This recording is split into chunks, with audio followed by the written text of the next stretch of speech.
Après l'Angola et le Congo-Brazzaville, le président français poursuit sa tournée en Afrique centrale. Ultime étape de cette visite express, la République démocratique du Congo, avec sur la table l'épineux dossier des violences dans l'est du pays.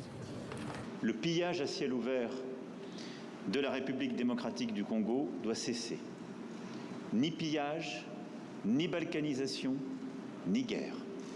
La RDC, comme l'ONU, accuse le Rwanda de soutenir la rébellion du M23 qui sévit dans la province du Nord Kivu, riche en minerais, bien que Kigali s'en défende. Il y en a eu. La question est de savoir est-ce que le Rwanda peut se passer de ce pillage systématique de la République démocratique du Congo qui date maintenant d'une vingtaine d'années. Et si c'est le cas, ça se vérifiera à travers ce processus. Et si ce n'est pas le cas, c'est là que je vérifierai les propos et les engagements du président Macron par rapport aux sanctions à prendre contre le Rwanda, et ça, il faut le préciser.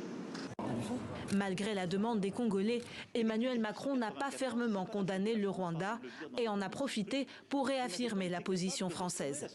Ce que nous attendons du Rwanda et des autres voisins, c'est de s'engager et de respecter les rendez-vous qu'ils se donnent sous la supervision des médiateurs. Et s'ils ne respectent pas, alors oui, il doit y avoir des sanctions. Je vous le dis très clairement. Et depuis 1994, et ce n'est pas la faute de la France, pardon de le dire dans des termes aussi crus, vous n'avez pas été capable de restaurer la souveraineté, ni militaire, ni sécuritaire, ni administrative de votre pays. C'est aussi une réalité. Il ne faut pas chercher des coupables à l'extérieur de cette affaire. Emmanuel Macron a apporté son soutien au cessez-le-feu piloté par le président angolais Joao Lourenço, prévu mardi prochain. Mais ces derniers mois, aucun des cessez-le-feu annoncés n'a jamais été respecté et Kinshasa continue d'attendre de Paris une position ferme par rapport à Kigali.